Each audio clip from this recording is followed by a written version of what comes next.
नमस्कार दोस्तों। स्वागत है आपका एक बार फिर से तेजस आईएएस एकेडमी के इस यूट्यूब चैनल पर। छत्तीसगढ़ राज्य लोक सेवा आयोग की जो परीक्षा आयोजित होने वाली है वो 14 फरवरी सन 2021 को आयोजित होने वाली है। उसी के संदर्भ में हमारे इंस्टीट्यूट के द्वारा आपके लिए प्रीलिम्स की तैयारी के लिए कुछ लेक्चर्स जो हैं वो प्रोवाइड किए जा रहे हैं।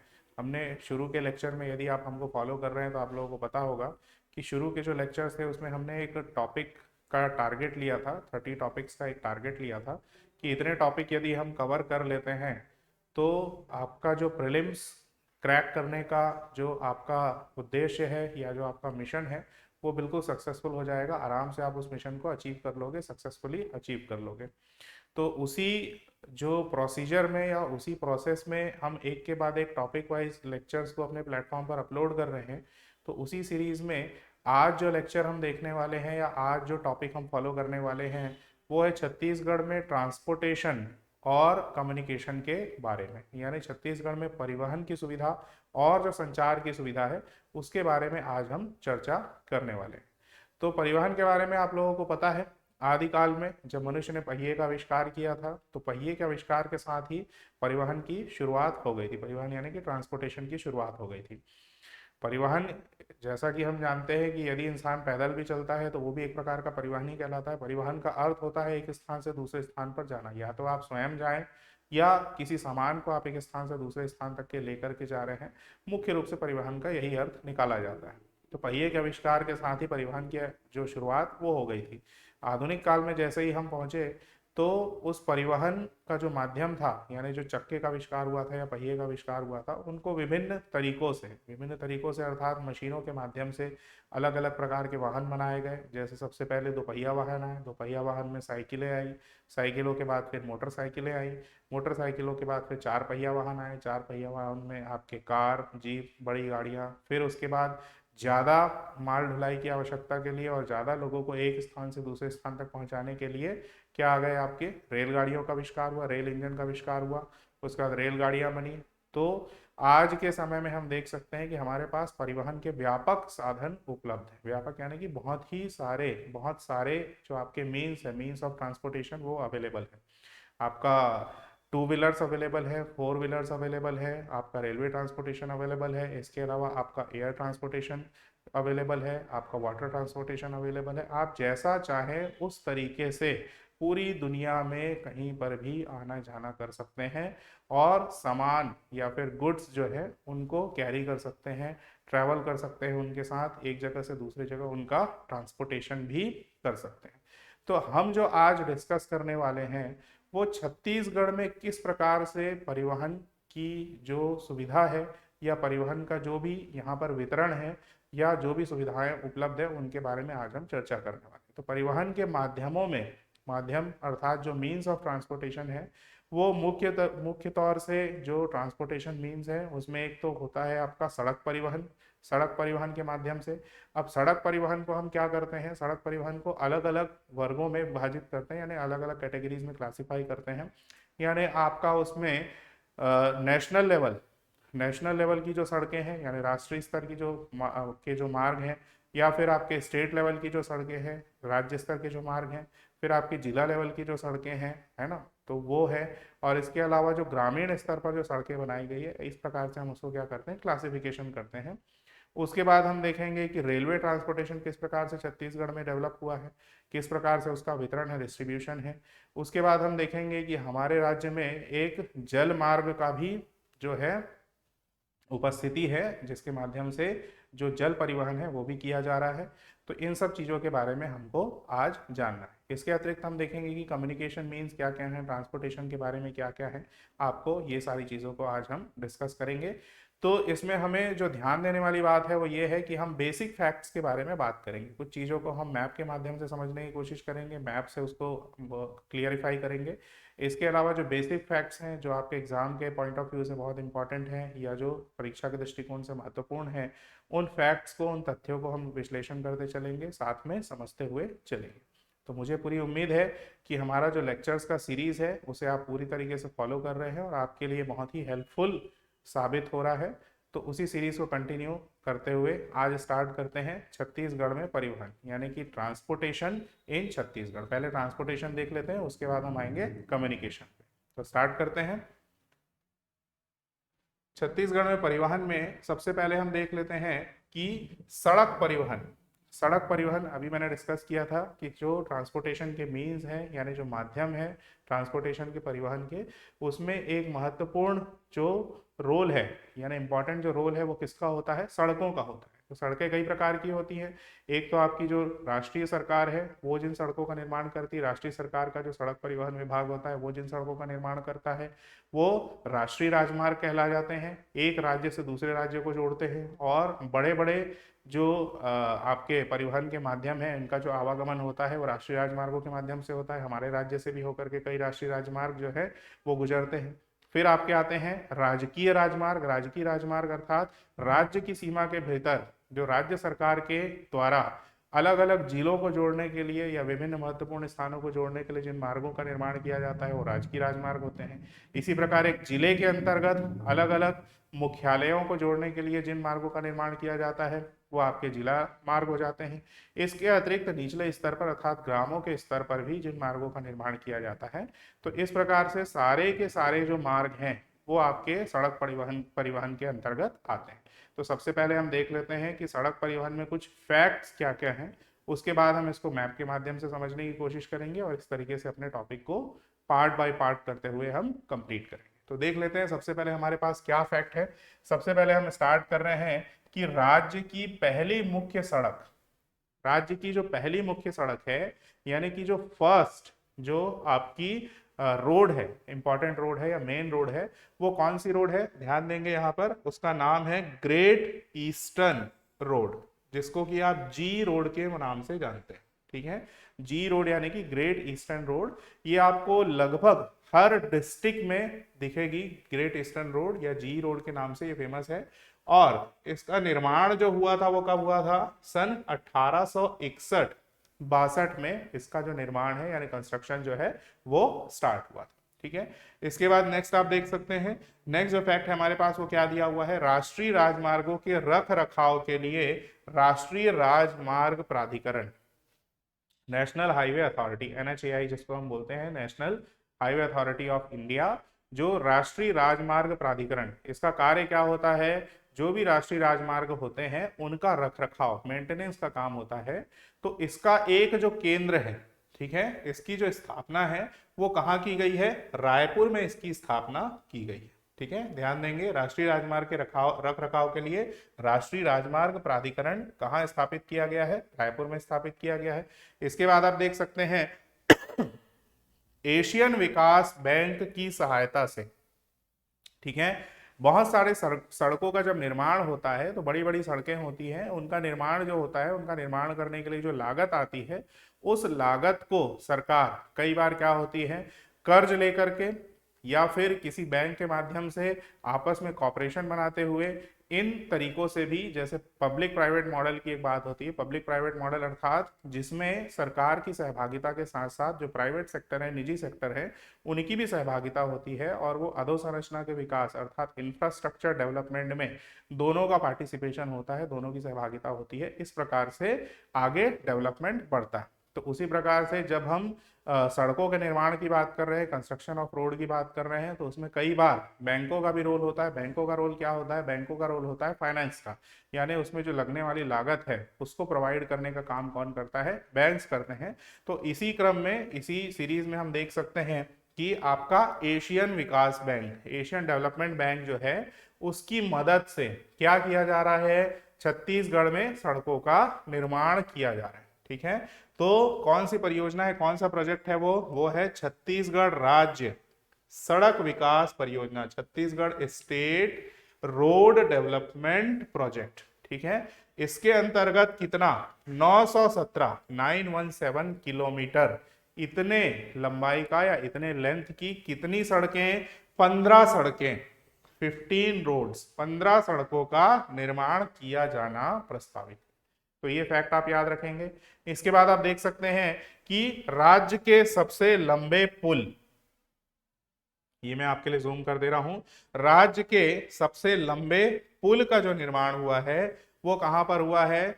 सबसे लंबा जो ब्रिज है उसकी लेंथ कितनी है, लंबाई कितनी है? 1830 मीटर, यानी 1830 मीटर। इसका निर्माण, इसका कंस्ट्रक्शन कहाँ किया गया है? रायगढ़ जिले में इसका कंस्ट्रक्शन किया गया है। किस नदी पर बना है? पुल है तो ऑब्वियस है कि किसी ऐसी जगह पर बना होगा जहां पर रोड का डेवलपमेंट या रोड का कंस्ट्रक्शन नहीं किया जा सकता। तो वो जगह, ऐसी जगह कौन सी होती है? नदियों के ऊपर से ब्रिज को बनाया जाता है, पुलों को बनाया जाता है। तो कौन सी नदी के ऊपर? महानदी के ऊपर। ये है राज्य का सबसे लंबा पुल, उसका कंस्ट्रक्शन किया गया है, उसका निर्माण किया गया है। इसकी लंबाई या लेंथ कितनी है? 1830 मीटर। तो ये कुछ फैक्ट्स थे जिसको आपको याद रखना है। किस चीज के लिए? सड़क परिवहन के लिए, यानी कि रोड ट्रांसपोर्टेशन के लिए। अब हम देख लेते हैं छत्तीसगढ़ में जो राष्ट्रीय राजमार्ग, राष्ट्रीय राजमार्ग यानी कि नेशनल हाईवेज जो हैं, उनके संबंध में या उनसे रिलेटेड क्या क्या फैक्ट्स हमारे पास है। ठीक है, तो छत्तीसगढ़ में जब हम राष्ट्रीय राजमार्गों की बात कर रहे हैं तो सबसे पहले ये जान लेते हैं कि राष्ट्रीय राजमार्गों की कुल संख्या कितनी है, यानी कितने अभी नेशनल हाईवेज जो हैं वो छत्तीसगढ़ से होकर के पास हो रहे हैं या फिर यहीं से ओरिजिनेट हो रहे हैं। ठीक है, तो वो जो उनकी संख्या है वो कितनी है, देख सकते हो आप स्क्रीन में। वो संख्या है आपकी 19, यानी 19 जो है नेशनल हाईवे, राष्ट्रीय राजमार्ग जो है अभी छत्तीसगढ़ से होकर के गुजर रहे हैं या फिर यहीं से ओरिजिनेट हो रहे हैं। करंट जो डाटा है वो कितना है? 19। फिर आप इसके बाद देख सकते हैं कि सबसे लंबा जो राष्ट्रीय राजमार्ग है, सबसे लंबा राष्ट्रीय राजमार्ग कौन सा है? ये है आपका नेशनल हाईवे नंबर 130, यानी राष्ट्रीय राजमार्ग क्रमांक 130। कितनी लंबाई है इसकी? 636 किलोमीटर, यानी 636 किलोमीटर की इसकी डिस्टेंस है। ये सारे जो हैं अभी मैप के माध्यम से, मैप में हम इसको देखेंगे और इसको लोकेट करेंगे कि कहाँ पर ये मैप में है, किस किस डेस्टिनेशन के बीच में ये आपका जो है नेशनल हाईवे है वो सिचुएटेड है, राष्ट्रीय राजमार्ग जो है वो किन किन स्थानों के बीच में फैला हुआ है। ठीक है, फिर आप देख सकते हैं सबसे छोटा जो राष्ट्रीय राजमार्ग है, तो सबसे छोटा यानी कि स्मॉलेस्ट जो नेशनल हाईवे छत्तीसगढ़ का वो कौन सा है? NH163A, national highway number 163A। इसकी लंबाई कितनी है? मात्र 12 किलोमीटर। इसके बाद आप देख सकते हो राष्ट्रीय राजमार्ग की जो कुल लंबाई, यानी छत्तीसगढ़ राज्य में राष्ट्रीय राजमार्ग जो है, यानी स्टेट में जितने भी नेशनल हाईवेज हैं उनकी जो कुल लंबाई है, कुल लंबाई यानी कि टोटल लेंथ जो है वो कितनी है आपकी? 3526 किलोमीटर, यानी 3526 किलोमीटर। फिर हम बात कर लेते हैं मुख्य जिला मार्गों की लंबाई। जिला मार्ग यानी कि जो जिले में जो सड़क बनाई जाती है, जिले में जो मार्ग बनाए जाते हैं, उनकी जो लंबाई है वो लंबाई कितनी है? लगभग आपकी 11,501, 11,501 किलोमीटर। ठीक है, फिर इसके बाद आप देख सकते हो कि ग्रामीण मार्ग यानी कि जो रूरल एरियाज में जो रोड्स होते हैं उनके बारे में यहाँ पर बता रहे हैं। तो ग्रामीण मार्ग और अन्य मार्ग, जो कच्ची सड़कें हैं और ग्रामीण स्तर की जो सड़कें हैं, उनकी जो कुल लंबाई है, टोटल लेंथ है, वो कितनी है? 13729, यानी 13,729 किलोमीटर उसकी लंबाई। ठीक है, तो ध्यान रखेंगे, ये कुछ फैक्ट्स हैं जो आपके एग्जाम में पूछे जा सकते हैं। अब ये जो चीजें हैं इनको हम मैप में लोकेट कर लेते हैं, मैप से आपको बेहतर तरीके से समझ में आएगा। ये राष्ट्रीय राजमार्ग का मैप है, ये आपके लिए मैं इसको जूम कर दे रहा हूँ, देख सकते हैं। आराम से हम एक एक रोड को डिस्कस करते हुए चलेंगे। देखिए कहाँ से कौन सी जा रही है, आराम से देखते जाइए। सबसे पहले हम आते हैं ऊपर से स्टार्ट करते हैं। ऊपर से स्टार्ट कर रहे हैं तो सबसे पहला आपका कौन सा दिख रहा है? सबसे पहला दिख रहा है हमको राष्ट्रीय राजमार्ग क्रमांक 343, यानी नेशनल हाईवे नंबर 343, ये आपको दिख रहा है। तो ये आपका आ रहा है कहां से? झारखंड से आता हुआ दिख रहा है आपको। और झारखंड से आते हुए कहां प्रवेश कर रहा है, कहां एंटर कर रहा है? पहले ही आ रहा है आपका रामानुजगंज में। ठीक है, पहले कहां पर एंटर कर रहा है? रामानुजगंज में। फिर रामानुजगंज से होते हुए ये बलरामपुर में, बलरामपुर से आगे बढ़ते हुए कहां पर जाकर के? अंबिकापुर में जाकर के ये खत्म हो जाएगा। ठीक है, तो ये कौन सा वाला जो आपका राष्ट्रीय राजमार्ग था? ये था नेशनल हाईवे नंबर 343। ठीक है, आगे बढ़ते हैं। आप आगे बढ़ते हैं तो आगे आप देख सकते हो कौन सा वाला, ये थोड़ा सा हम ऊपर कर लेते हैं इसको। अब बात करते हैं राष्ट्रीय राजमार्ग क्रमांक 43, यानी 43। तो 43 कहां से दिख रहा है आपको? देखिए कहां से शुरू हो रहा है। ये मध्य प्रदेश राज्य में कटनी जिला है, तो कटनी से होते हुए ये आता हुआ सबसे पहले आपका कौन सा? मनेन्द्रगढ़, कोरिया जिले में। फिर आपका बैकुंठपुर, ये भी आपका कोरिया जिले में। फिर आप आ जाइए सूरजपुर, मुख्यालय जो है सूरजपुर जिले का। फिर आप आ जाइए अंबिकापुर, अंबिकापुर जो आपका सरगुजा का है। फिर ये आगे बढ़ते हुए कहां पर पहुंच जा रहा है, सीतापुर, ये भी सरगुजा का स्थान है।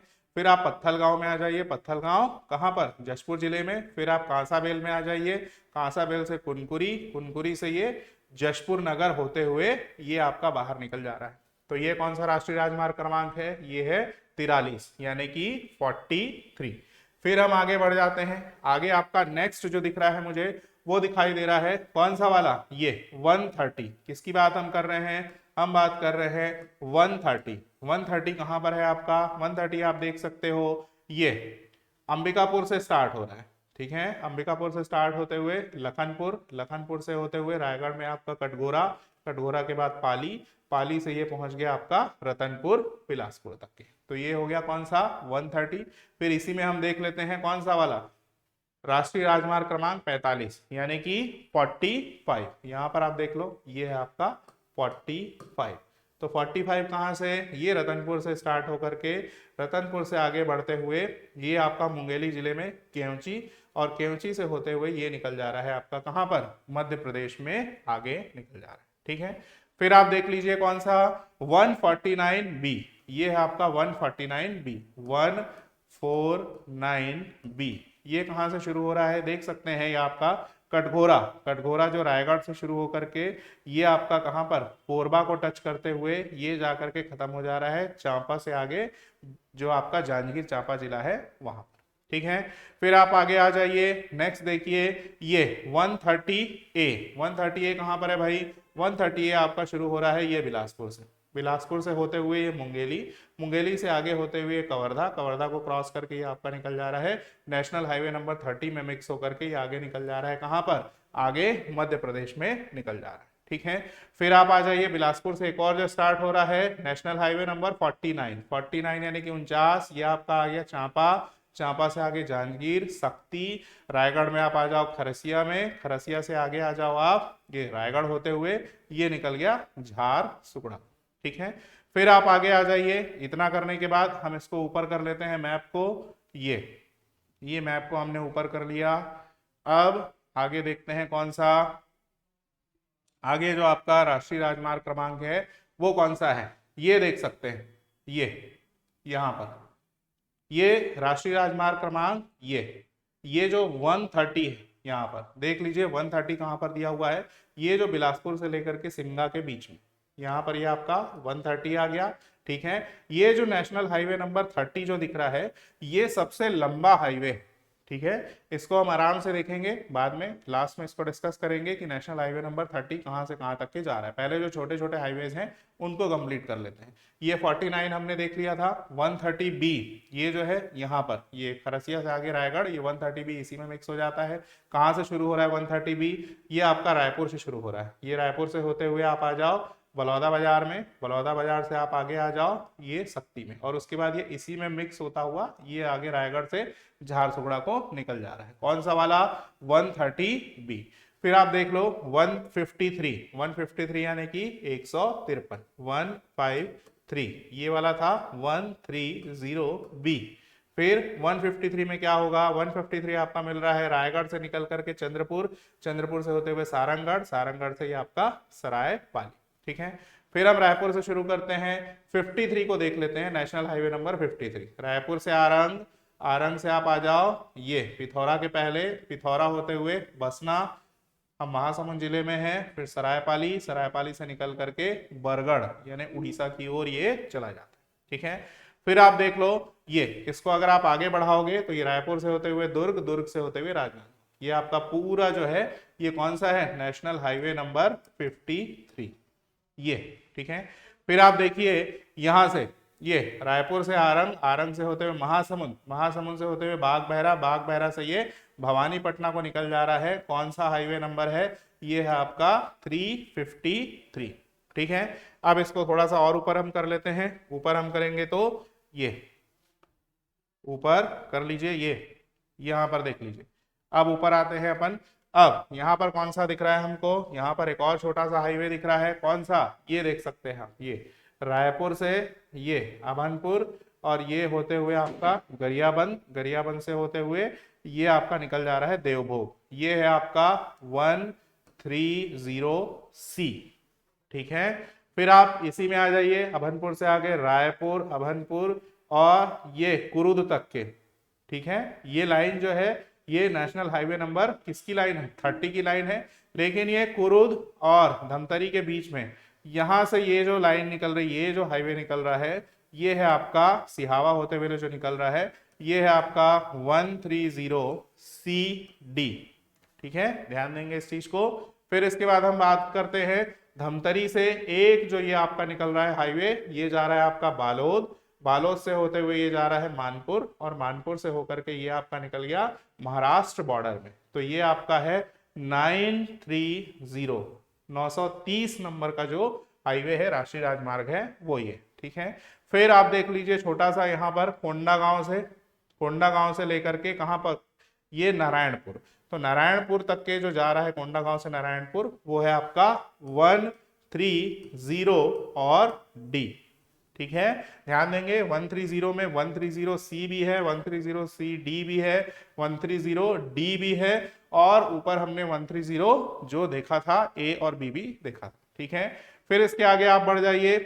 पहले छोटे छोटे जो राष्ट्रीय राजमार्ग हैं उनको मैं कवर कर रहा हूं, उसके बाद जो सबसे बड़ा राष्ट्रीय राजमार्ग है उसके बारे में हम बात करेंगे। ठीक है, तो ये देखिए नीचे आ जाइए, यहां से हमने कोंडागांव से लेकर के नारायणपुर वाला हमने डिस्कस कर लिया था। इसके बाद आप आ जाइए नीचे, ये देख सकते हैं कौन सा वाला, ये नेशनल हाईवे नंबर 63। कहां से आ रहा है ये नेशनल हाईवे नंबर 63 ये जा रहा है आपका, आप इधर से मान लीजिए कि कोरापुट से हम आ रहे हैं, तो कोरापुट यानी उड़ीसा की ओर से आ रहे हैं, तो सबसे पहले आपका आएगा जगदलपुर, जगदलपुर के बाद ये कहाँ जा रहा है, सीधे दंतेवाड़ा में आप आ जाइए गीदम, गीदम से फिर बीजापुर जिले में भैरमगढ़, भैरमगढ़ से फिर बीजापुर जिला मुख्यालय, आगे आप चले जाइए भोपालपट्टनम, भोपालपट्टनम से ये दो भागों में बढ़ जाता है, एक आपका निकल जाता है निजामाबाद की ओर और दूसरा हैदराबाद की ओर। ये है आपका नेशनल हाईवे नंबर 63।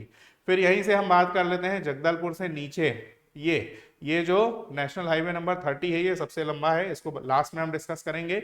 यहां पर आप ध्यान दीजिएगा, इसको मैप को मैं और बड़ा कर दे रहा हूं, ये आप ध्यान देंगे यहां पर जो सबसे छोटा राष्ट्रीय राजमार्ग है छत्तीसगढ़ का, यहां पर है, ये गीदम से स्टार्ट होकर के कहां पर जा रहा है, ये दंतेवाड़ा तक। ठीक है, ध्यान देंगे छत्तीसगढ़ का सबसे छोटा जो राष्ट्रीय राजमार्ग है वो कौन सा है, गीदम से दंतेवाड़ा तक का। नंबर क्या है उसका, 163A। 163A ये सबसे छोटा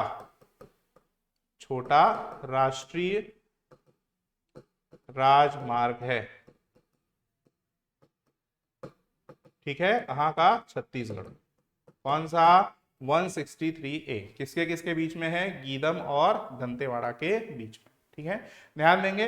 अब इसके बाद जो सबसे बड़ा राष्ट्रीय राजमार्ग है उसको हम स्टार्ट करते हैं। कहां से स्टार्ट कर रहे हैं, इसको हम ऊपर से लेते हुए आ रहे हैं। सबसे बड़ा जो राष्ट्रीय राजमार्ग है वो कौन सा है, वो है आपका नेशनल हाईवे नंबर 30। ये जो नेशनल हाईवे नंबर 30 है, NH नंबर 30, तो ये कहां से शुरू हो रहा है ये देख सकते हैं। नीचे अगर आप नीचे से ऊपर की ओर चलें तो ये आ रहा है हमारा सुकमा जिले में, ये आपका नीचे चला जा रहा है तेलंगाना से होते हुए ये आपका सुकमा, कोंटा से होते हुए कहां पर पहुंच गया, सुकमा से होते हुए ये पहुंच गया आपका जगदलपुर से आगे हम देखते हैं, जगदलपुर से आगे कहां पर जा रहा है भाई, ये जगदलपुर से आगे आप देख सकते हैं कि जगदलपुर ये रहा, जगदलपुर से आप आगे बढ़ जाइए, नेशनल हाईवे नंबर 30 ये आपका जगदलपुर से होते हुए कोंडागांव से होते हुए केशकाल घाटी से होते हुए कांकेर में आगे आप बढ़ जाओ चरामा, फिर चरामा से आगे हम बढ़ेंगे तो चरामा से आगे आप देख सकते हो कहां पर जा रहा है, ये चरामा से आगे हम बढ़ रहे हैं नेशनल हाईवे नंबर 30 में धमतरी की ओर, धमतरी से होते हुए कुरुद होते हुए अभनपुर से होते हुए हम रायपुर तक के पहुंच गए हैं। यानी छत्तीसगढ़ के बिल्कुल नीचे से स्टार्ट हुआ था, कोंटा से स्टार्ट हुआ था और मध्य में हम पहुंच गए थे, यानी रायपुर में पहुंच गए थे। अब रायपुर से आगे देखते हैं कि नेशनल हाईवे नंबर 30 कहां पर जा रहा है। रायपुर से आगे आप देख सकते हैं ये यहाँ पर रायपुर है हमारा, ये नेशनल हाईवे नंबर 30, ये आगे हम बढ़ गए सिमगा से हम पहुंच गए बेमेतरा से होते हुए कवर्धा, कवर्धा से होते हुए ये जो नेशनल हाईवे नंबर 30 है ये आपका निकल जा रहा है कहाँ, जबलपुर तक के। ठीक है, तो इधर से अगर आप आना चाहो तो किधर से आ रहे हो, जबलपुर, कवर्धा, बेमेतरा, फिर आपका आ जाएगा सिमगा, रायपुर, अभनपुर, धमतरी। धमतरी के नीचे अगर आप चले जाओगे तो धमतरी के नीचे आप देख सकते हैं कहाँ पर, चरामा, कांकेर, केशकाल, कोंडागांव। कोंडागांव से नीचे आप आ जाइए जगदलपुर, जगदलपुर से लेकर के सुकमा और कोंडा। तो इतने जो शहर हैं वो नेशनल हाईवे नंबर 30 पर सिचुएटेड है, यानी कि स्थित है। नेशनल हाईवे नंबर जो 30 था, नेशनल हाईवे नंबर 30 यानी कि NH जो आपका 30 था, इसकी जो डिस्टेंस है वो है 636 यानी 636 किलोमीटर। इसके अलावा ये जो सबसे छोटा वाला था कौन सा, ये था NH 163A। इसकी जो लेंथ है या लंबाई है वो कितनी है, 12 किलोमीटर। इसकी है 636 किलोमीटर और इसकी लंबाई कितनी है, 12 किलोमीटर। ध्यान रखेंगे इस फैक्ट को। ठीक है, देख सकते हैं ये जो फैक्ट मैं बता रहा था, ये फैक्ट में देख लीजिए, ये नेशनल हाईवे नंबर 130, इसकी लंबाई कितनी है आपकी, 636 किलोमीटर। और सबसे छोटा जो राष्ट्रीय राजमार्ग है वो है नेशनल हाईवे नंबर 136A। इसकी जो लंबाई है, लेंथ है, वो कितनी है, 12 किलोमीटर। तो ये हमारे क्या हुए, राष्ट्रीय राजमार्ग की बात हुई। अब राष्ट्रीय राजमार्ग के बाद हम अगला आ जाते हैं किसमें, हम आ जाते हैं राजकीय राजमार्ग। राजकीय राजमार्ग जैसा कि मैंने बताया था, स्टेट गवर्नमेंट जो कंस्ट्रक्ट करती है, या स्टेट की बाउंड्रीज के अंदर यानी राज्य की सीमा के अंतर्गत जिन राजमार्गों का निर्माण किया जाता है जिला मुख्यालयों को जोड़ने के लिए, इसके अतिरिक्त जो अन्य महत्वपूर्ण स्थान होते हैं उनको जोड़ने के लिए जिस राजमार्ग का निर्माण किया जाता है उनको हम बोल देते हैं राजकीय राजमार्ग। तो राजकीय राजमार्ग के संबंध में क्या क्या फैक्ट है, हमारे राज्य में 4176 किलोमीटर का जो है वो टोटल डिस्टेंस है, किसका, राजकीय राज्य मार्ग का यानी स्टेट हाईवेज का। फिर कुल संख्या इनकी कितनी है, यानी जो टोटल नंबर ऑफ जो स्टेट हाईवेज हैं वो कितने हैं हमारे पास, 24। कहां पर, छत्तीसगढ़ के अंदर। इसके बाद आप देख सकते हो सबसे लंबा जो राजकीय राजमार्ग है, यानी कि स्टेट का जो हाईवे है जो सबसे लंबा है, जिसकी लेंथ सबसे ज्यादा है, वो कौन सा है, SH5। SH मतलब स्टेट हाईवे नंबर 5। फिर इसी प्रकार से सबसे छोटा जो राजकीय राजमार्ग है वो कौन सा है, SH14 यानी कि स्टेट हाईवे नंबर 14। कुल संख्या हमारी स्टेट हाईवेज की कितनी है, 24। तो देख सकते हो ये स्टेट हाईवेज के नंबर हैं, जो जो स्टेट हाईवेज हमारे छत्तीसगढ़ से होकर के पास हो रहे हैं या फिर यहीं ओरिजिनेट होकर के यहीं खत्म हो जा रहे हैं, समाप्त हो जा रहे हैं, तो वो स्टेट हाईवेज यहाँ पर दिए हुए हैं। तो स्टेट हाईवेज नंबर कौन कौन से हैं, 1 2 3 4 5 6। यहां तक कि आपको कोई दिक्कत नहीं है। 6 के बाद ये एक अकेला आता है 6A। फिर आप आगे आ जाओ 7 8 9 10 11 12 13 14 15 16, यहां तक के भी आपको कोई दिक्कत नहीं है।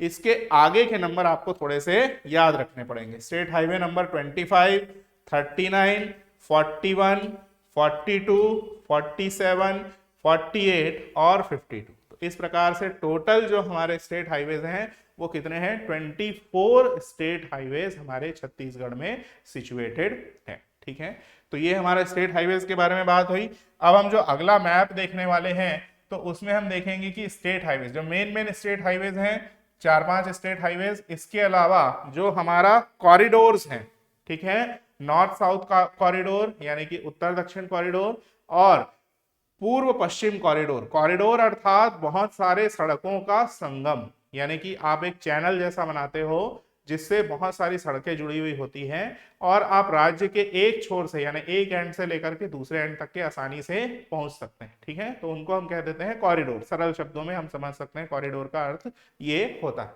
तो यहाँ पर हम डिस्कस करने वाले हैं क्या, कुछ राज्य राजमार्ग को हम देखेंगे। सारे राज्य राजमार्ग को मैंने यहाँ पर नहीं शो किया है मैप में। मेरा जो बताने का मकसद है वो मेन ये है कि यहाँ पर कौन कौन से कॉरिडोर्स हैं बेसिकली स्टेट में हमारे, और इसके अलावा कौन सा एक हमारा जो जल मार्ग है वो हम देखेंगे, और जो मुख्य मुख्य जो राज्य राजमार्ग हैं उनके बारे में हम डिस्कस करेंगे। सारे जो स्टेट हाईवेज हैं ये मैंने यहाँ पर इस मैप में शो नहीं किया है। आगे आने वाली जो क्लासेस होंगी इसमें मैं कोशिश करूंगा कि एक मैप हम ऐसा डिस्कस करें जिसमें सारे के सारे जो स्टेट हाईवेज हैं उनको मैं रिप्रेजेंट कर सकूं। फिलहाल के लिए आप ये याद रखिए कि नंबर ऑफ स्टेट हाईवेज जो है हमारे जो छत्तीसगढ़ के हैं वो कितने हैं, 24 हैं, 24 हैं। और उनका जो नंबर्स हैं, यानी कि कौन सा स्टेट हाईवे है, 1 2 3 4, 1 से लेकर के 16 तक के आपको कोई प्रॉब्लम नहीं है, बीच में एक 6A बस आएगा।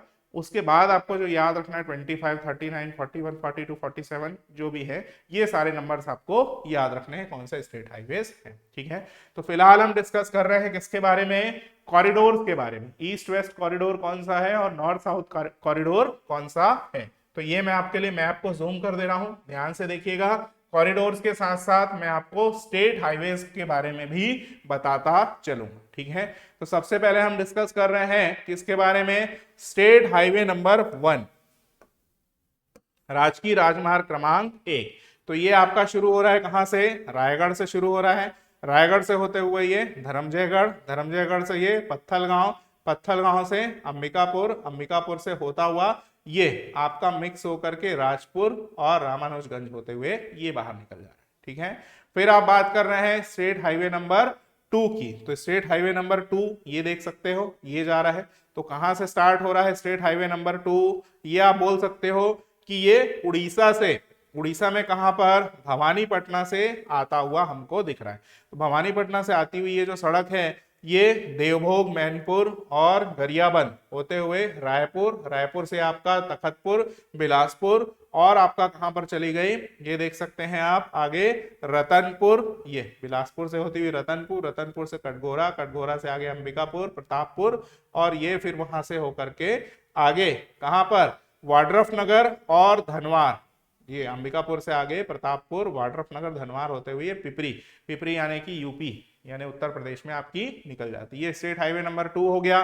फिर आप स्टेट हाईवे नंबर कौन सा, स्टेट हाईवे नंबर आप देख सकते हैं यहाँ पर, स्टेट हाईवे नंबर हमको दिख रहा है 5। जो मेन स्टेट हाईवे हैं वही मैंने यहाँ पर शो किया है। सारे स्टेट हाईवे को हम बाद में किसी मैप में और डिस्कस कर लेंगे। तो ये आप नीचे से अगर देखना चाहें तो स्टेट हाईवे कहां से स्टार्ट हो रहा है, स्टेट हाईवे नंबर 5 आप सबसे नीचे में देख सकते हैं, ये आपका कोंटा से स्टार्ट हो रहा है। कोंटा से होता हुआ ये गीदम, दंतेवाड़ा, फिर यहां से अंतागढ़, अंतागढ़ आप कांकेर पहुंच गए। फिर कांकेर से आगे निकल जाइए कहां पर, कांकेर से आगे आप आ जाइए राजनांदगांव की साइड में। राजनांदगांव में आप देख सकते हैं ये अंतागढ़ से होता हुआ ये मानपुर, मानपुर से राजनांदगांव, राजनांदगांव से आगे हम बढ़ गए कौन सा जिला, राजनांदगांव से आगे आपका जिला आएगा कवर्धा। तो कवर्धा से होते हुए कहां पर निकल गया ये, कवर्धा से होते हुए ये, कवर्धा से होते हुए पंडरिया, पंडरिया से होते हुए ये अनूपपुर की ओर निकल जा रहा है। कौन सा है ये, स्टेट हाईवे नंबर 5। तो 3 ही बेसिकली स्टेट हाईवे मैंने यहाँ पर रिप्रेजेंट किए हैं, 1, 2 और 5। ठीक है, बाकी स्टेट हाईवेज को मैं बार बार कह रहा हूं कि किसी मैप में हम फिर से इसको डिस्कस करेंगे। अब हम जो मुख्य जो उद्देश्य है इस मैप का, यानी जो मेन चीज जो मैं आप लोगों को समझाना चाह रहा हूं वो इसमें है कॉरिडोर। कॉरिडोर के बारे में जैसा कि मैंने बताया, बहुत सारी सड़कों का ये संगम होता है, जोड़ होता है, जिससे कि आप राज्य में, स्टेट में एक छोर से दूसरे छोर यानी एक एंड से दूसरे एंड तक के आसानी से जा सकते हैं।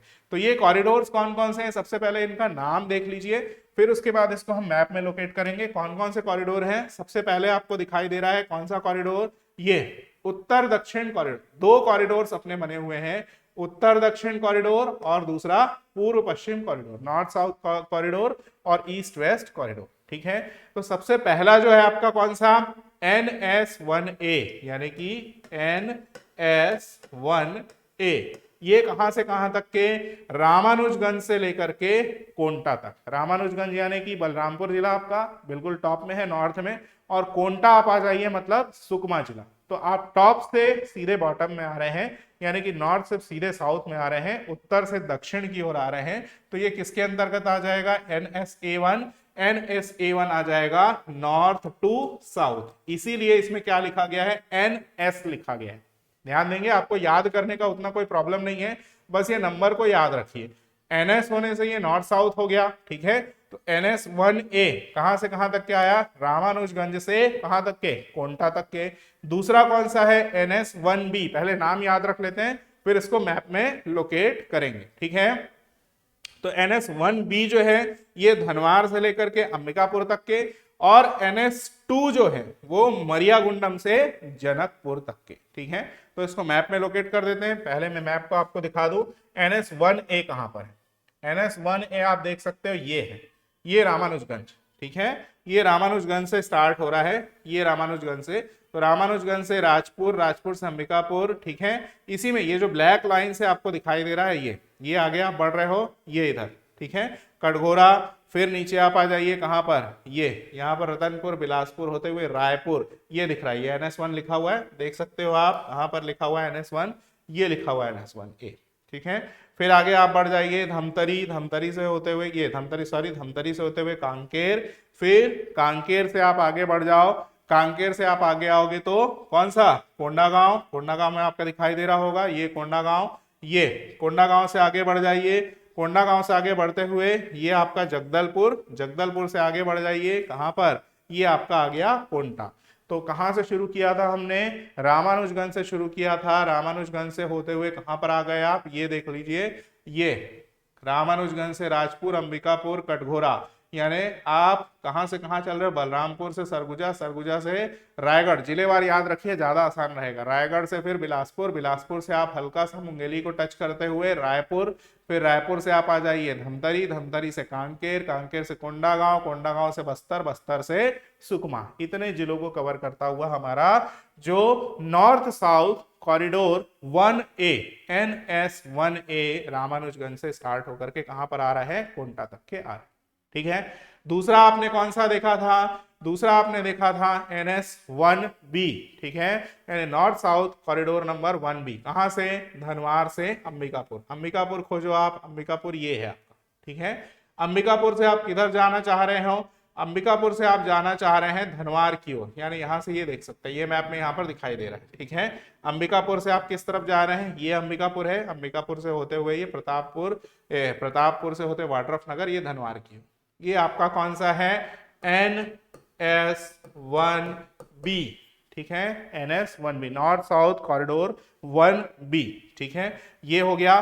फिर आप आ जाइए नेक्स्ट जो था हमारा कौन सा था, मरियागुंडम से जनकपुर, ठीक है, तो देखो मरियागुंडम से जनकपुर कहां पर है, मरियागुंडम से जनकपुर आ जाइए, ये इधर आप, ये मरियागुंडम जो स्थित है बीजापुर जिले के नीचे देख सकते हो आप, ये स्थित है आपका महाराष्ट्र में, महाराष्ट्र या आप सॉरी आंध्र प्रदेश में आ जाइए, तो मरियागुंडम से स्टार्ट करके आप आ जाइए भोपालपट्टनम, ठीक है, भोपालपट्टनम से ऊपर चढ़ जाइए, भोपालपट्टनम से ऊपर आप जाएंगे कहां पर, भोपालपट्टनम से ऊपर आप जाएंगे अंतागढ़, अंतागढ़ से होते हुए ये मानपुर, मानपुर से आगे आप चले जाइए, मानपुर से आगे आपको क्या दिख रहा है, राजनांदगांव, ये राजनांदगांव, राजनांदगांव से कवर्धा, फिर कवर्धा से आप आगे बढ़ जाओ, ये कहां पर, ये आपका जाइए पंडरिया, पंडरिया से ये पेंड्रा रोड, मनेन्द्रगढ़, फिर आप कहां पर, आपको जाना कहां है, जनकपुर, ये मनेन्द्रगढ़ से होते हुए ये कोरिया में जनकपुर, तो ये बिल्कुल जो आपका कहना चाहिए वेस्टर्न साइड है, वेस्टर्न साइड यानी कि पश्चिमी जो भाग है छत्तीसगढ़ का, उसमें जो है आपका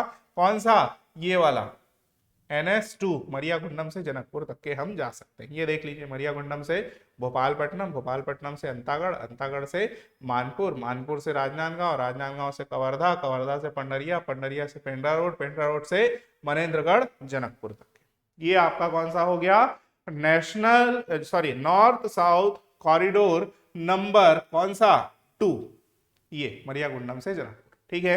तो ये हमने 3 कॉरिडोर डिस्कस किए, कौन कौन से, NS1A रामानुजगंज से कोंटा, NS1B धनवार से अंबिकापुर, NS2 यानी मरियागुंडम से जनकपुर, तो ये 3 हमने डिस्कस कर लिए। इसके बाद आप देख सकते हैं ये नॉर्थ साउथ कॉरिडोर के पार्ट थे, यानी नॉर्थ साउथ यानी उत्तर दक्षिण जो कॉरिडोर है उसका हिस्सा था ये। अब हम बात कर रहे हैं किसकी, पूर्वी पश्चिमी कॉरिडोर की, यानी ईस्ट वेस्ट कॉरिडोर जो है उसकी हम बात कर रहे हैं। तो ईस्ट वेस्ट कॉरिडोर में आप पहला देख सकते हैं मानपुर से देवभोग, ये है आपका मानपुर, कहां पर है भाई, मानपुर आप आ जाइए राजनांदगांव जिले में, तो आसानी से आप देख सकते हैं मानपुर कहां पर दिखाई दे रहा है आपको, राजनांदगांव जिले में, ये मानपुर है। ईस्ट वेस्ट कॉरिडोर, ईस्ट से हम यहाँ पर वेस्ट की ओर चल रहे हैं, तो सॉरी ईस्ट से स्टार्ट कर ले रहे हैं, देवभोग से आप स्टार्ट करिए, ठीक है, देवभोग से आप चले जाइए मैनपुर की तरफ, देवभोग ईस्टर्न साइड में हो गया, तो यहां से आप चले जाइए मैनपुर, मैनपुर से आप चले जाइए गरियाबंद, गरियाबंद से कुरुद, कुरुद से धमतरी, धमतरी से आपका बालोद, बालोद से होते हुए मानपुर, ये आपका पहला जो है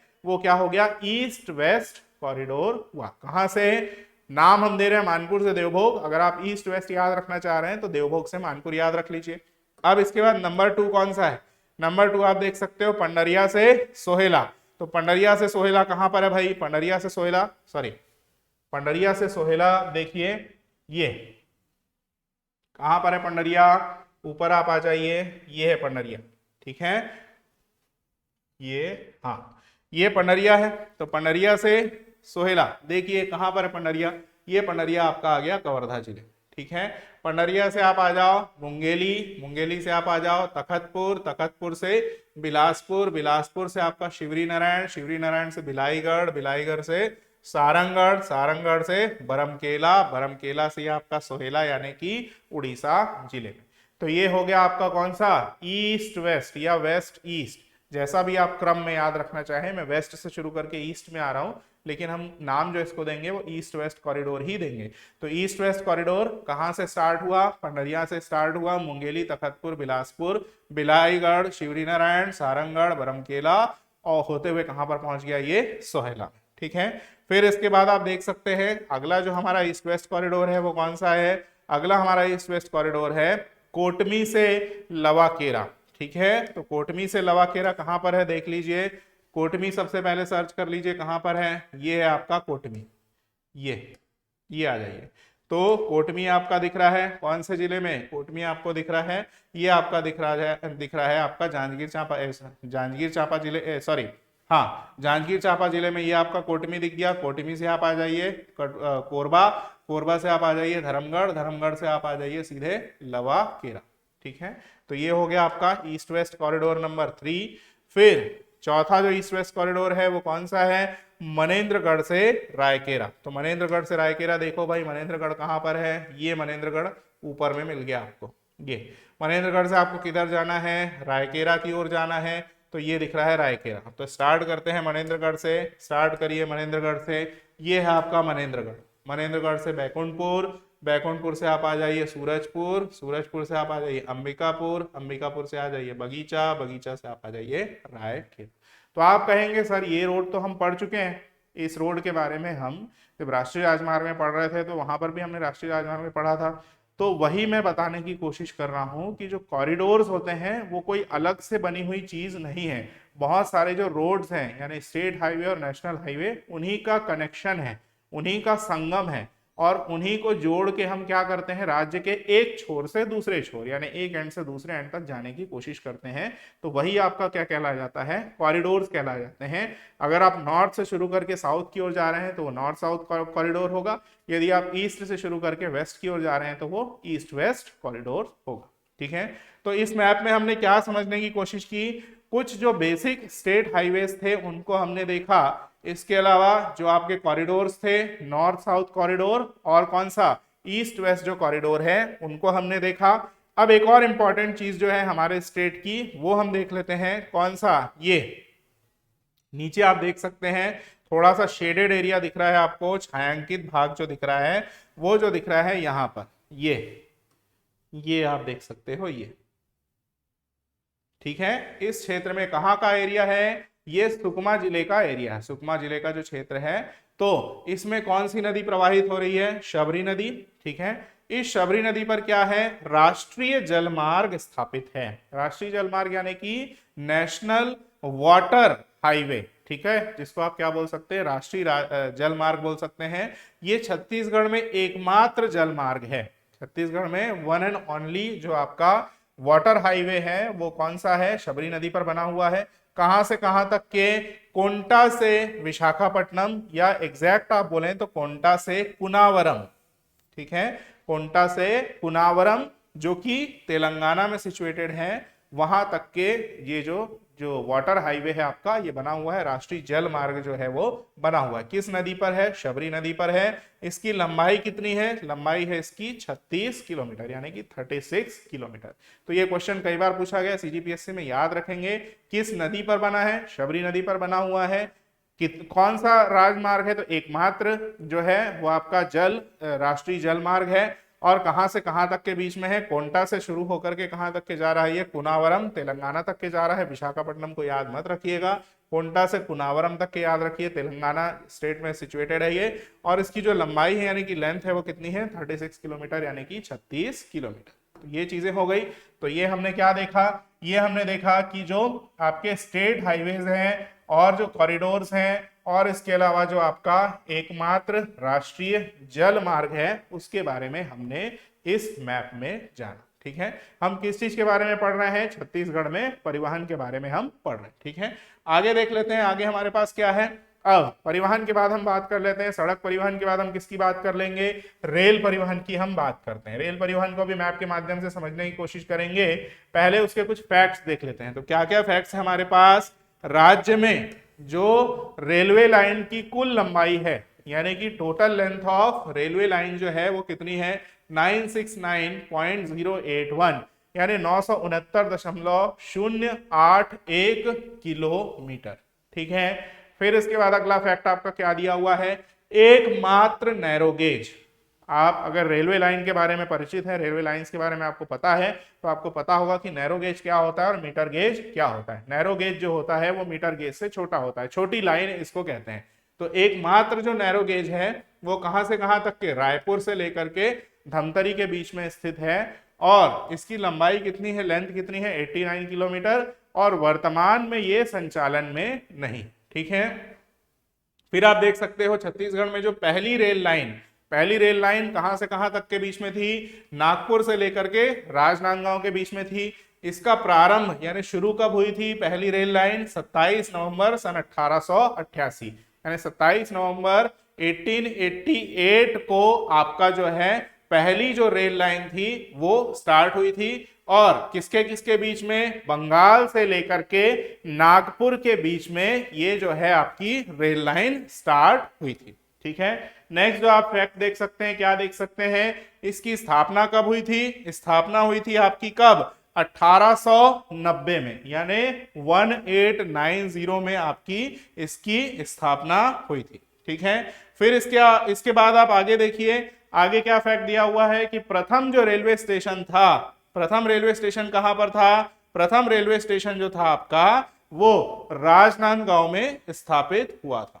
छत्तीसगढ़ में जो प्रथम रेलवे स्टेशन जो एस्टैब्लिश किया गया था, कहां पर एस्टैब्लिश किया गया था, वो राजनांदगांव में स्थापित किया गया था। ठीक है, फिर आप देख सकते हैं दक्षिण पूर्व मध्य रेलवे का मुख्यालय यानी कि साउथ ईस्टर्न सेंट्रल जो रेलवे है उसका जो हेड ऑफिस है, हेडक्वार्टर है, वो कहां पर है आपका, बिलासपुर में है। फिर आप देख सकते हैं कि कौन से नंबर का रेलवे जोन है, यानी जो बिलासपुर रेलवे जोन है वो देश में कौन से क्रम का, देश में कौन से नंबर का रेलवे जोन है, वो है आपका 16वें क्रम का। ये क्वेश्चन भी कई बार पूछा गया है। इसकी स्थापना कब हुई है, कब स्टैब्लिश हुआ है ये 16वें नंबर का रेलवे जोन, ये स्टैब्लिश हुआ है आपका 1 अप्रैल 2003 को, यानी 1 अप्रैल सन 2003 को 16वें रेलवे जोन के रूप में बिलासपुर रेलवे जोन की स्थापना की गई, जिसका मुख्यालय कहां पर है, मुख्यालय आपका बिलासपुर में स्थित है।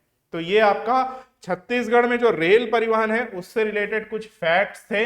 अब इस रेल परिवहन को हम मैप के माध्यम से समझने की कोशिश करेंगे, मैप में कहां कहां पर आपको रेल लाइन देखना है। तो ये आपका रेल परिवहन यहां पर दिया हुआ है, देख सकते हैं आराम से। सबसे पहले संकेतों को समझ लीजिए, ये संकेत आपके किसकी ओर बता रहे हैं, ध्यान रखिएगा।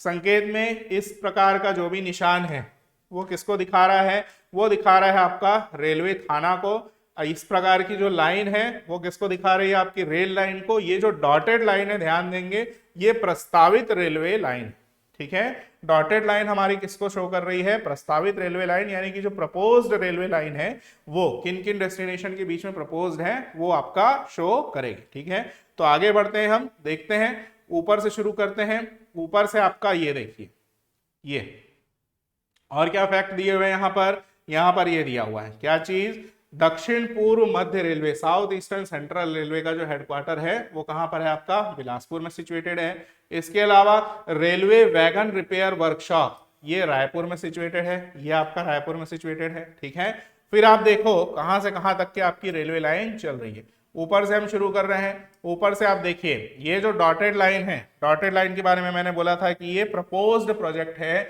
यानी कि प्रस्तावित लाइन है। ये तो कहां से कहां तक के बीच में है, ये आप देख सकते हैं परसा, ये आपका परसा जो है परसा छत्तीसगढ़ के बाहर का स्थान हो गया। परसा से लेकर के ये आपका सिचुएटेड है किसके किसके बीच में, अंबिकापुर, और अंबिकापुर से होते हुए ये बरवाडी, बरवाडी जो झारखंड का हिस्सा है। यहां पर आपका एक प्रस्तावित जो रेलवे लाइन है यानी कि प्रपोज्ड रेलवे लाइन यहां पर आपका एक आए, ठीक है। फिर इसके बाद आप देखिए जो मेन रेलवे लाइन है वो कहां से, अनूपपुर से होती हुई मनेन्द्रगढ़, मनेन्द्रगढ़ से होती हुई आपकी कहां, ये सूरजपुर विश्रामपुर से लेकर के अंबिकापुर तक के बिछी हुई है, ठीक है। बीच में आपकी ये लाइन कहां तक के, चिरमिरी जो कोरिया का हिस्सा है वहां तक के भी आपकी जाती है। फिर आप आगे बढ़ जाइए, आगे बढ़ेंगे तो आपको कहां पर रेलवे लाइन दिख रही है, ये अनूपपुर से होती हुई आपको एक रेलवे लाइन दिख रही है। कहां पर जा रही है, ये अनूपपुर, पेंड्रा रोड, कोटा, बिलासपुर, भाटापारा और ये रायपुर, यानी रायपुर से निकल करके जो भी ट्रेन्स हैं या जो भी रेल हैं वो यदि उनको मध्य प्रदेश की ओर जाना है या उत्तर की ओर जाना है, भोपाल या दिल्ली की ओर जाना है, तो इस रूट में भाटापारा से आपका बिलासपुर से कोटा, कोटा से पिंडा रोड से होते हुए अनूपपुर होते हुए निकल जाती, ठीक है। इसी प्रकार से यदि कलकत्ता वाले रूट में जाना है यानी बंगाल की ओर जाना है तो ये आपका रूट रहेगा रायपुर से होते हुए भाटापारा, बिलासपुर, चांपा, खरसिया, रायगढ़, झारसुगड़ा यानी उड़ीसा की ओर निकल जाएंगी। यहीं पर एक छोटी लाइन है, छोटी लाइन अर्थात नैरो गेज नहीं है, ये दो जो जगह के बीच में जो डिस्टेंस है, चांपा से लेकर के कोरबा से लेकर के गेवरा रोड, यहां तक के भी आपका क्या है, ये रेलवे लाइन बिछी हुई है।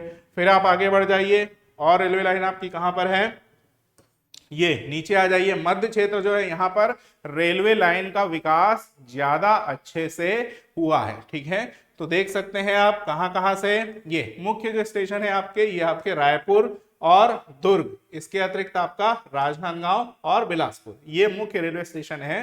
तो रायपुर से होकर के अधिकतर जो रेलवे लाइन है वो रायपुर से होकर के पास हो रही है राज्य में।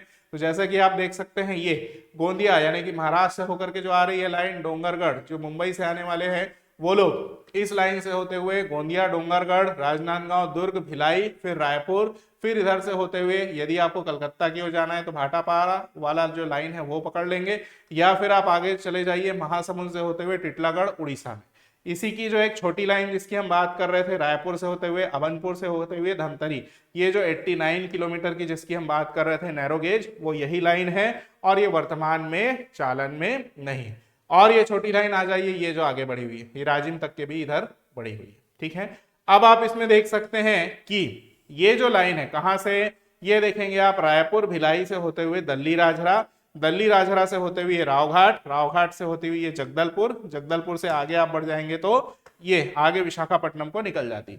तो ये जो लाइन है ये अभी निर्माणाधीन है, ठीक है। इसके बारे में न्यूज आती रहती है पेपर्स में। तो ये जो लाइन है इसमें जो है वह काफी विवादित भी रहा है, नक्सलियों के उत्पात की वजह से भी ये विवादित रही है लाइन।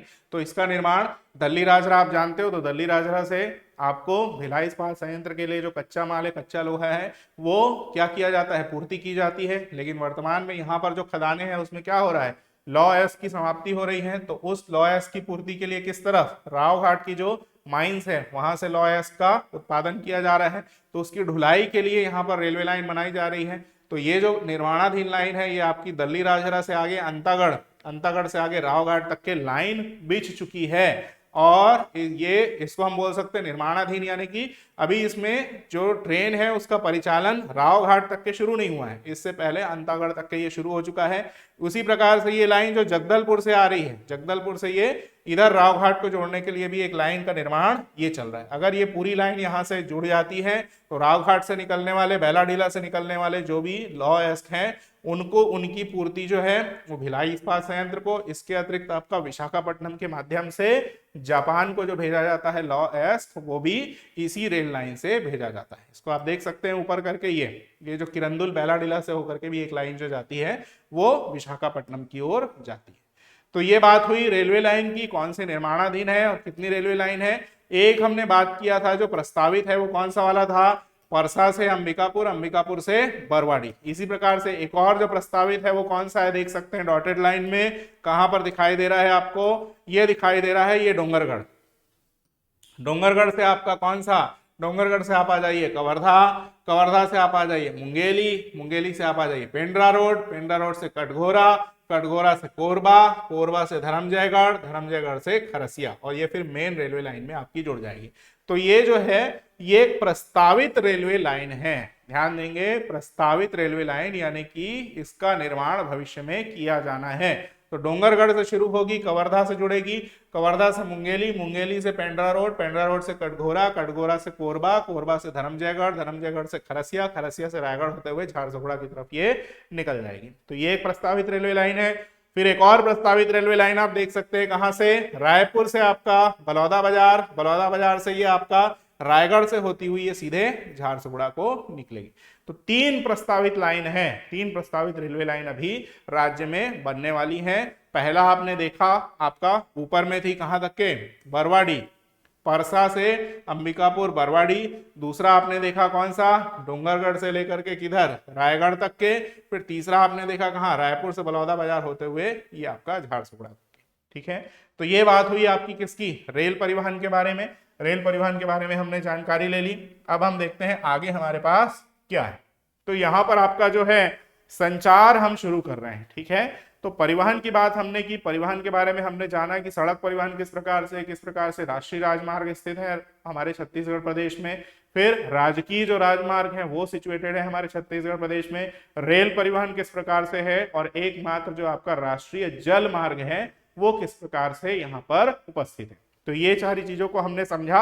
अब हम बात कर रहे हैं किसकी, संचार माध्यम की, कि संचार के संबंध में क्या क्या महत्वपूर्ण तथ्य हमको देखने हैं और क्या क्या चीजें आपके एग्जाम पॉइंट ऑफ व्यू से इंपॉर्टेंट हैं। तो देख सकते हैं सबसे पहले जो लिखा हुआ है, क्या लिखा हुआ है, वो लिखा हुआ है कि रायपुर में आकाशवाणी केंद्र का आरंभ कब हुआ था। तो ये हुआ था राष्ट्रपिता महात्मा गांधी जी के जन्म दिवस के दिन, अर्थात 2 अक्टूबर को। और कब, कौन सा सन, 1963।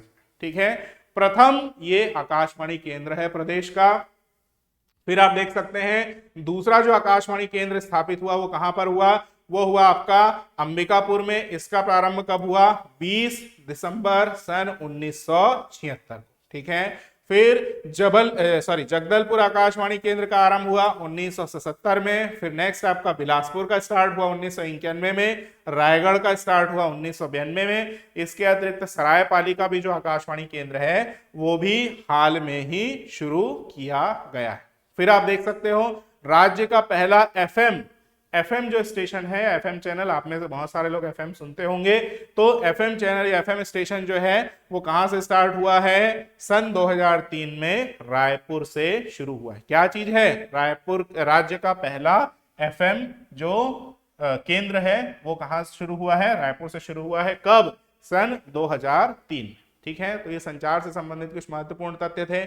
आगे क्या तथ्य हमारे पास देख सकते हैं, क्या, ये पहले मैं आपके लिए जूम कर दे रहा हूं। छत्तीसगढ़ में रायपुर में दूरदर्शन केंद्र, इससे पहले जो हमने देखा था वो क्या देखा था, आकाशवाणी केंद्र। अब हम क्या देख रहे हैं, दूरदर्शन केंद्र। कब स्थापित हुआ ये, 1972-73 में। 1972-73 में छत्तीसगढ़ में रायपुर में दूरदर्शन केंद्र स्थापित हुआ। फिर रायपुर में पहला जो स्थापित हुआ था दूरदर्शन केंद्र वो कहाँ स्थापित हुआ, रायपुर में। दूसरा जो स्थापित हुआ है वो कहां पर हुआ है, जगदलपुर में। तीसरा जो स्थापित हुआ है वो कहां पर स्थापित हुआ है, अंबिकापुर में। और वहां पर जो स्थापित किए गए दूरदर्शन केंद्र हैं उनकी जो शक्ति है, जो क्षमता है वो कितनी है, 10 किलोवाट के ट्रांसमीटर की क्षमता वहां पर स्थित है। ठीक है, फिर इसी प्रकार से छत्तीसगढ़ की जो पहली फिल्म थी, कौन सी फिल्म थी, कही देबे संदेश। ठीक है, कही देबे संदेश जो थी वो पहली फिल्म थी छत्तीसगढ़ की। इसके निर्माता कौन थे, मनु नायक जी, और निर्देशक भी कौन थे, मनु नायक जी। ये संचार से संबंधित कुछ बेसिक फैक्ट्स हैं। फिर प्रथम रंगीन फिल्म, ध्यान देंगे, पहली फिल्म थी वो कही देबे संदेश थी। पहली जो रंगीन फिल्म थी वो कौन थी, मोर छैया भुइयां। बहुत सारे लोगों ने इसका आनंद उठाया होगा आप में से। तो इसके निर्माता कौन है, शिवदयाल जैन, और निर्देशक कौन है इनके, सतीश जैन। इसी प्रकार से प्रथम समाचार पत्र की यदि हम बात करें, मासिक समाचार पत्र की, तो कौन सा समाचार पत्र था वो, छत्तीसगढ़ मित्र। कब शुरू हुआ था ये, सन 1900 में शुरू हुआ था। फिर आप बात कर लीजिए किसकी, प्रथम आपका दैनिक अखबार, प्रथम जो दैनिक अखबार था वो कौन सा था, प्रथम दैनिक अखबार का नाम था महाकौशल। इसी प्रकार से प्रथम छत्तीसगढ़ी समाचार पत्र कौन सा था? छत्तीसगढ़ सेवक। ध्यान देंगे, प्रथम जो छत्तीसगढ़ी समाचार पत्र था वो कौन सा था? छत्तीसगढ़ सेवक। इसी प्रकार से बस्तर का प्रथम दैनिक समाचार पत्र कौन सा था आपका? दंडकारण्य। प्रथम जनजाति समाचार पत्र कौन सा था? बस्तरिया। और अंग्रेजी भाषा का प्रथम समाचार पत्र जो था वो था आपका इंडिया कॉलिंग। ठीक है, तो ये सारे फैक्ट्स हमने देखे, किससे रिलेटेड? आपके संचार से रिलेटेड, और राज्य में किस प्रकार से संचार माध्यमों का विकास हुआ उसके बारे में हमने कुछ फैक्ट्स को देखा। ठीक है, तो ये फैक्ट्स यहां पर हुए आपके। तो इस प्रकार से यहां पर संचार को हमने खत्म कर लिया। तो आज जो हमने टॉपिक कवर किया है वो टॉपिक था आपका छत्तीसगढ़ में परिवहन और संचार। तो उसमें से जो क्वेश्चन आने चाहिए, ये जिस प्रकार के जो क्वेश्चन आपके पूछे जाते हैं उसका एक आइडिया या किस प्रकार के क्वेश्चन आ सकते हैं उसके बारे में ही हमने पूरा पूरा इन टॉपिक्स में डिस्कस किया। तो मैं फिर से आपसे कह रहा हूं कि अगर आप हमारे लेक्चर्स को फॉलो कर रहे हैं तो ये आपके लिए बहुत बेनिफिशियल होने वाला है, बहुत ही लाभदायक होने वाला है, और इसका फायदा आप उठा सकते हैं सीजीपीएससी प्रीलिम्स को क्रैक करने के लिए। 2021 का जो प्रीलिम्स है उसको क्रैक करने के लिए इसका फायदा उठा सकते हैं। और हमारे साथ यदि आप जुड़े हुए हैं, लेक्चर्स को देख रहे हैं, तो ज़्यादा से ज़्यादा हमारे चैनल को सब्सक्राइब करिए, हमारे वीडियोस को शेयर करिए, लाइक करिए। यदि आप किसी भी प्रकार का सुझाव देना चाहते हैं, किसी भी प्रकार की आपकी क्वेरी है, तो आप स्क्रीन पर जो नंबर चल रहे हैं उन नंबर्स पर आप उस क्वेरी को देख सकते हैं या क्वेरी को आप पूछ सकते हैं। अगर आप कोई सुझाव देना चाहते हैं तो कमेंट सेक्शन में लिख करके दे सकते हैं। और मैं पूरी उम्मीद करता हूं कि आप सभी हमारे इस लेक्चर सीरीज से बहुत ही बेनिफिट उठा रहे हैं और ये आपके लिए बहुत ही हेल्पफुल साबित हो रहा है। तो मिलते हैं अगले टॉपिक के साथ, तब तक के लिए धन्यवाद, शुक्रिया।